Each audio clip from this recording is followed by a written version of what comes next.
It's kind of like my vibe for these Nike Bayous, Nike IDs, Nike Dunk Bayous, whatever you want to call the customization on the Nike account, website, app, all that. If I don't get a shoe that I want and then it like skyrockets, I just kind of make my own version of that. And I'm fine with that.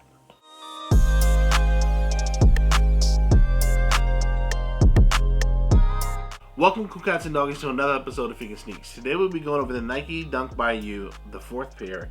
I guess you might call these the Tiffany Dunks.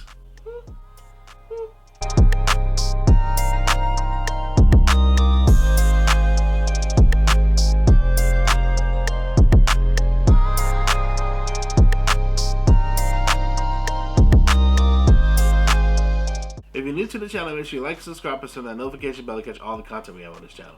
At the end of the video, make sure you leave a comment below if you bang with them. You should, but if you don't, I ain't really mad because I like them. That's sometimes all that matters. Or is that what it really always matters? Or is that always what should just matter? Or whatever, dude. And make sure to check me out on all social media platforms like Instagram, Twitter, Snapchat, Facebook, TikTok. I'm out here. But let's hop into the review of this nice clean shoe that I made. Me. Nike Bayou box. If you're familiar with the channel, Nike Bayou box says that right there. Bayou is by me.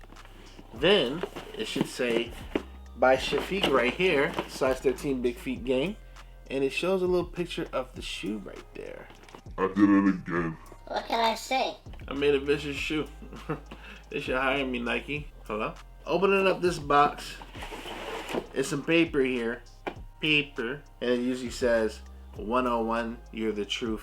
Shout out to Vegan Sneaks, you're that dude. It's just all that stuff there. But because I had already looked at this real quick, you didn't probably hear the crackling that you usually hear during the B-roll. Once you get past that though, I'm gonna tell y'all something. Because this has black and white on it, do not associate it with pandas. That's not what we're doing. Y'all need to stop all that. I don't call my Dr. Doom Foamposites, which are black and white, Panda Foamposites. Panda only associates with those pleather, basic dunks that you should wear every day and dirty and not care about them. Stop hyping that shoe and stop comparing things to that shoe. Thanks. But in front of me, you can see that this has that whole Tiffany vibe. If you didn't know, Tiffany has this aqua teal color that you see on part of my upper right here. And I obviously didn't win those Tiffany Air Forces, which I don't even know if I would have kept because they were still just all black Air Forces with a Tiffany swoosh. That's how I feel about it. After I didn't win those, and executive producer being called Tiffany, I had inspiration to make either her a Tiffany dunk or me. Selfishly, I made me one. But also, if you are familiar with Jordan 1s, we got those Igloo ones a couple years back that only came out in SoFly or in Miami. And them joints go for like 4 or 5 racks. And I'll never pay that for a pair of shoes. So the inspiration was part Tiffany Air Force and part Igloo one. One of the best things about this shoe is that you get to choose your materials, even though they do limit you to like 1 or 2. For the lows, you only get leather and twill or tweed. Something with a T, like Twilight, like not the vampires. Something with T though. Starting off at the top of my shoe, I have leather because I chose it in that teal colorway. And the leather is better than the leather that you get on pleather dunks, which is plastic leather, like pandas. And if you didn't believe me, my toe box, which is white, comes with that nice leather too. This is the leather that if you then added suede somewhere else and Nike came out with the shoe, they would put premium there and charge $130 for it or $135 or whatever it is instead of the regular $110.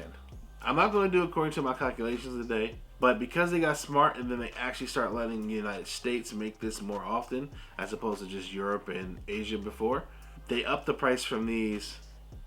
From the first pair I had, the little plum joints I made, I think these are now $165.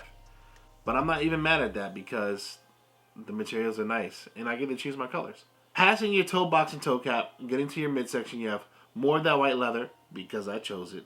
And then I chose an all black swoosh. Now my all black swoosh actually has some sheen on it, and I chose that because I just didn't want a regular black leather swoosh. Heading towards the back of your shoe and your heel, you have more of that Tiffany teal. But because I'm Feet and Sneaks, I'll put Feet and Sneaks there. The first time, I don't think they let me put more than 4 leathers. And then I was like, man, I don't want to put a tramp stamp, excuse my French, on the back of a shoe, but I needed one that says Feet and Sneaks, so I did this one, Feet and Sneaks. Then I did put some of that twill tweed material right here for black, right there, just to offset it a little. And then you have Nike right there in white on the back near my collar.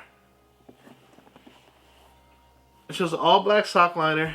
You get Nike right there in white. Probably can't catch it unless I do some magician stuff. Oh, right there. I guess you can see it.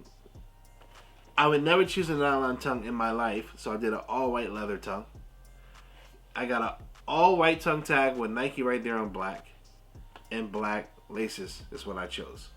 I obviously could have chose teal or white. Y'all let me know if y'all would have chose those for this shoe. As well as like blue, red, green, and a couple other colors. But for this shoe, teal, white, or black would have been appropriate. I chose black. They don't let you do more than 1 laces. It is what it is. Finishing off the shoe, I have an all white midsole and an all black outsole. And I think that's fire. I don't think I would ever have done an all black midsole and an all white outsole because that's just stupid. Would you pay $165 for these shoes? I've done it already, and I'm happy I did. I don't know if it's just the idea that because I spent $165, they feel better, but they are comfortable, and the materials are actually better than pleather dunks that everyone likes, and that's no problem. But I'd rather have some elevated touches.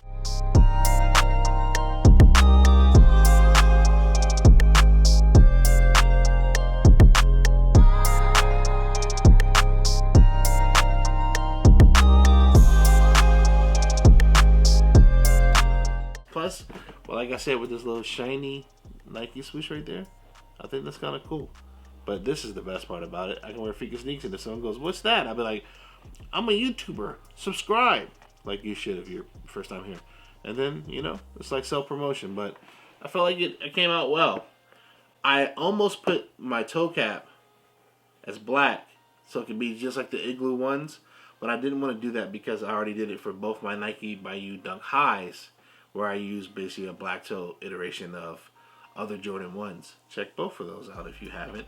Thumbnails on the screen, please, now, executive producer.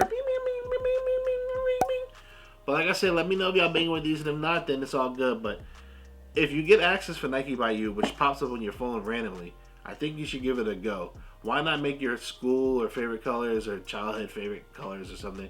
Why not throw that on the shoe and be creative? I think this gives me like a little bit more of my creative juices. I feel like I'm an artist or something. Like maybe you could put this in like a museum or something, you know? You know what I'm talking about? But until the next video, I'm gonna holler at you. Bye-bye. You should definitely make a dunk. Bye-bye. But don't. If I haven't convinced you after 4 Nike Bayous on the channel, then you probably never will. But these are cool, yo. 160 is not bad. Not too shabby. Eeny.